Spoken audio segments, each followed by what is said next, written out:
Unfortunately, that time has long since passed. In 2014, Congress considered an amendment from Democrats to repeal the free speech provisions of the First Amendment. I was at the time the ranking member on the Senate Constitution Subcommittee, the Judiciary Committee. I led the fight against it.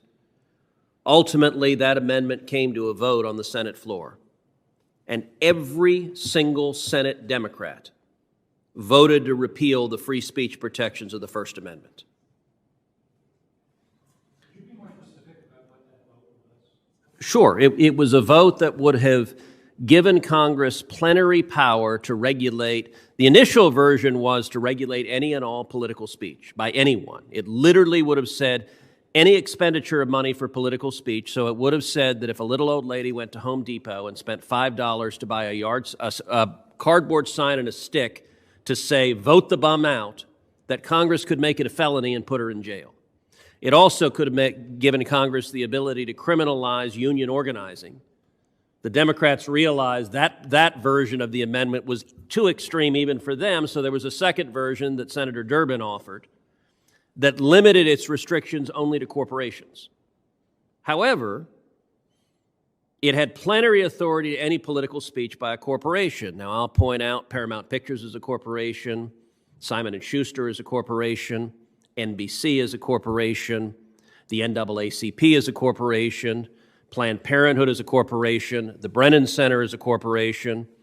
Under the proposed amendment, Congress would have had blanket authority to regulate any and all political speech by any corporation in America. It was blatantly unconstitutional, and every single Democrat voted for it when it was voted on the floor.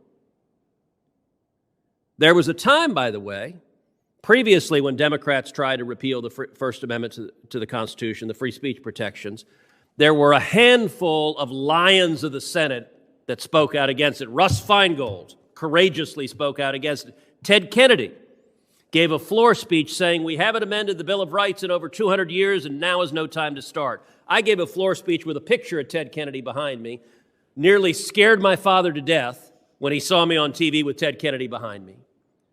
But I pleaded, is there not one Ted Kennedy on the Democratic side who believes in free speech? There wasn't a single one.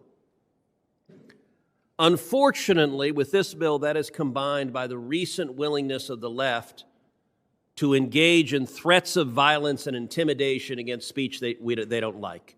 We saw that with Antifa and Black Lives Matter riots all across this country, with Democrat politicians turning a blind eye, that culminated in the current Vice President of the United States, Kamala Harris, raising money to bail out of jail violent rioters threatening fellow citizens. We saw it just recently with a leak of a draft decision of the Supreme Court and then left-wing groups publishing the addresses of Supreme Court justices and violent rioters going to the homes of Supreme Court justices, and the Biden Department of Justice refusing to enforce federal criminal law that makes it a crime to protest at the home of a justice.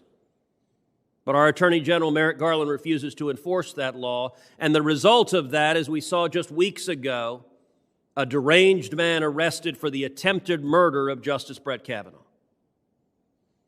That is truly a toxic stew of the current Democrats' unwillingness to protect free speech and willingness to engage in violence and threats of violence against their political enemies. What does that mean for something like the Disclose Act? Well, we saw in California in 2008 when there was a referendum on the ballot in support of traditional marriage, and a majority of Californians, bright blue California, voted in support of traditional marriage, and the names of those contributors were outed, and left-wing groups published their home addresses, and people got fired for their job for, by the way, contributing to what was then the political position of people like Barack Obama and Hillary Clinton.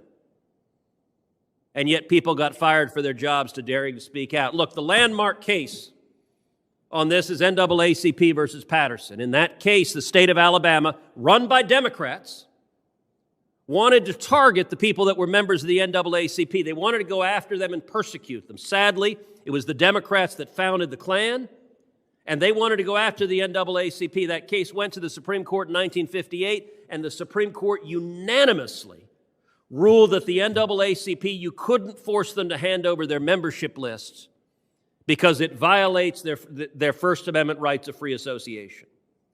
This Disclose Act is designed to target and harass speech that the left doesn't like. It is blazingly unconstitutional. I will mention something, though, to my Democratic colleagues. My time's expired, but I will say, if you want to see more disclosure, and if you think the current system is idiotic, and I think the current system of super PACs is idiotic, every year in Congress I've introduced legislation called the Super PAC Elimination Act. It would do two very simple things. It would, number one, allow unlimited individual contributions to campaigns, not corporations, not unions, individuals. And number two, white supremacy. It illustrates that you are dealing with radicals and partisan zealots. Nancy Obodo isn't the only nominee that this committee is trying to move forward. This committee also has before it Nusrat Chowdhury, who is another extreme zealot. Ms. Chowdhury believes that America is through and through an evil and racist place. And she's not been shy about explaining that. She has stated that, quote, the structure of racial discrimination in America, quote, is so deep, so pernicious, that you have to, quote, use the law as a tool of social justice. Does anyone think she's going to stop, quote, using the law as a tool of social justice if she ascends to the bench?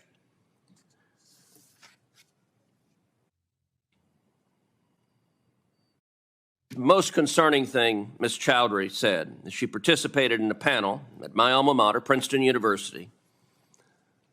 The panel was entitled How Activism Informs Policy.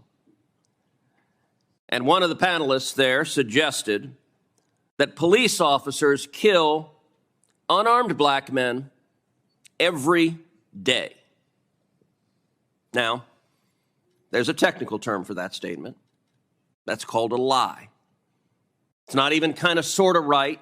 It is wildly, totally false. During her nomination hearing, she was asked about a tweet that came from that event, which said that she had agreed with the statement that police officers kill unarmed black men every single day. At first, she claimed she couldn't remember making the statement. Then later in the same hearing, she claimed she did make the statement, but she did so, quote, as an advocate. She said so 3 separate times. Well, I just, did it as an advocate. Now, most of the members of this committee have practiced law. The last I checked, as an advocate, you have an obligation not to lie.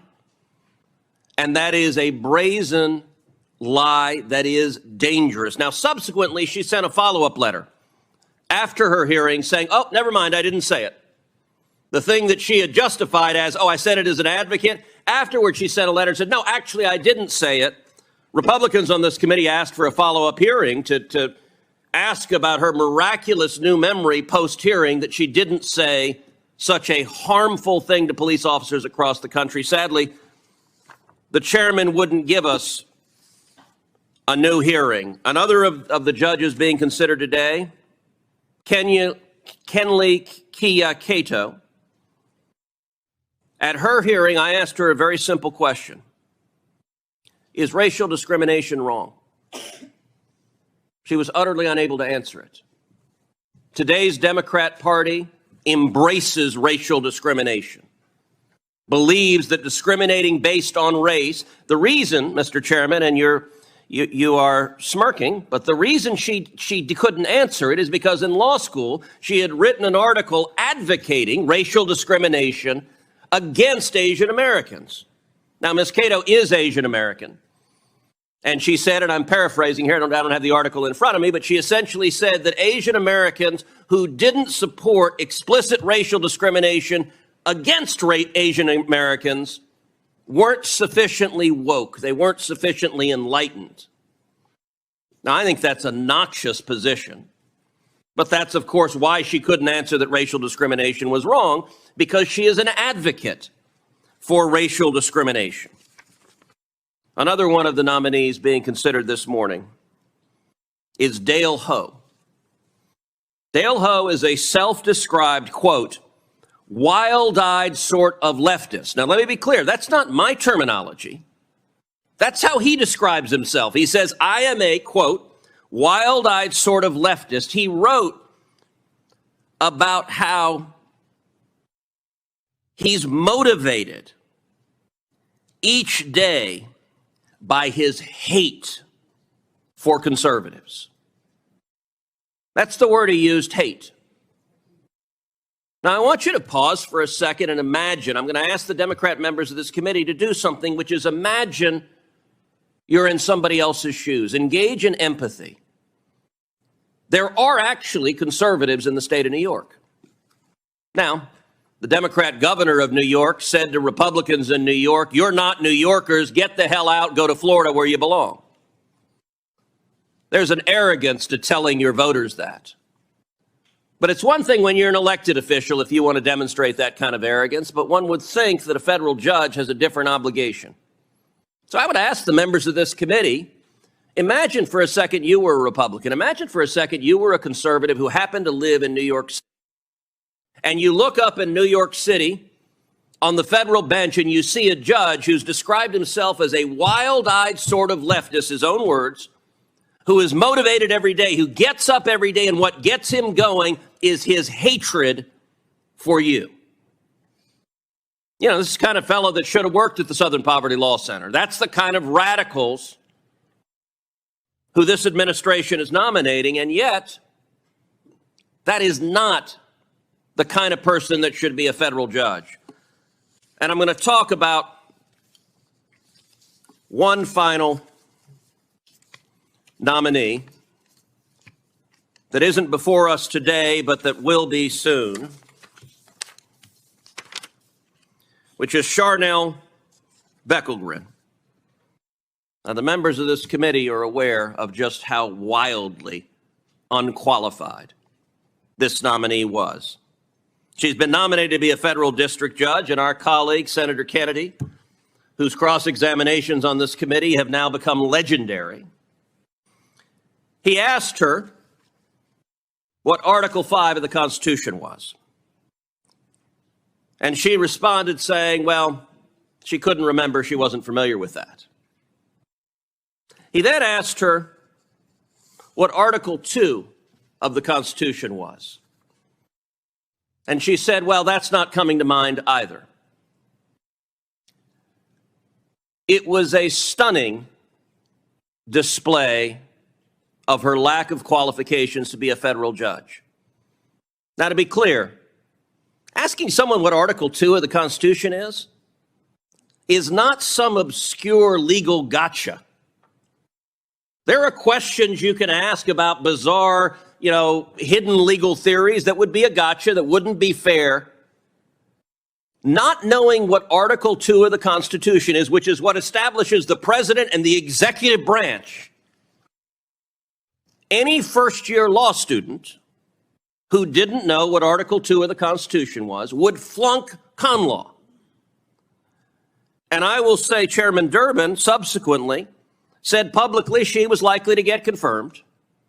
And he went on to say that he thought there were members of this committee who couldn't answer the question Senator Kennedy asked as well. I hope and pray that's not the case. I'm confident that on the Republican side of the aisle, the members of this committee know what Article 2 is. Are there any members of this committee who care to volunteer on the Democrat side of the aisle that you don't know what Article 2 is? If you didn't, you or I or anyone who didn't know what Article 2 was would not be qualified to serve on this committee. And I will say,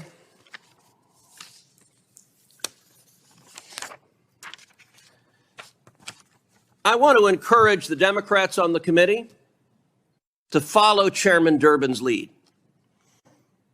Chairman Durbin, during the Trump administration, explained on a nominee, he said he invoked what he called the Senator John Kennedy test. And Chairman Durbin said, quote, I think it's a legitimate test to be applied to all those who want to be trial judges. And I hope others on both sides of the table will join me in saying it's not enough to aspire. You have to bring to this aspiration some practical experience and knowledge that suggests you can meet the standard required. And I just want to close by this, which is urging my colleagues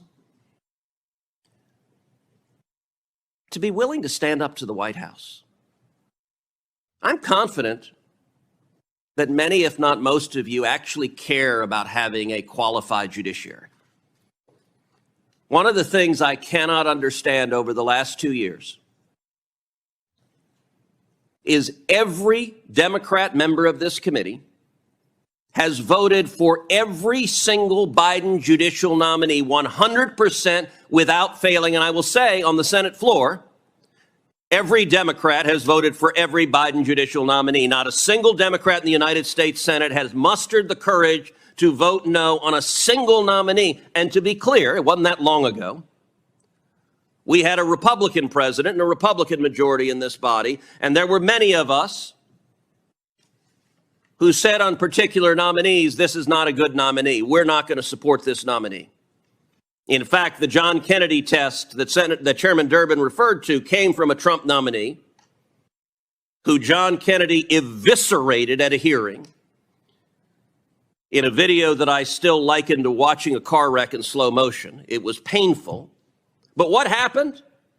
When it became clear that this individual was not qualified for the position for which he had been nominated, the White House withdrew the nomination. And it did so after a number of us made clear we're not going to support putting an unqualified person on the bench, pull the nomination back.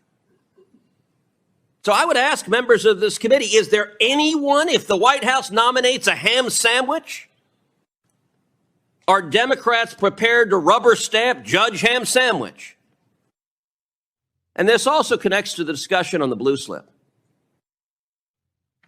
Look, I understand politics. Sometimes we put on team colors and you're a Democrat or Republican and you vote with your party, and that for a number of issues is fine. But do any Democrat members of this committee actually care about defending the institution of the Senate and your authority as a senator to represent your state? Because the blue slip, fundamentally, it's not even a partisan issue. It is fundamentally about Article 1 versus Article 2. Now, Biden's judicial nominees have no idea what I just said.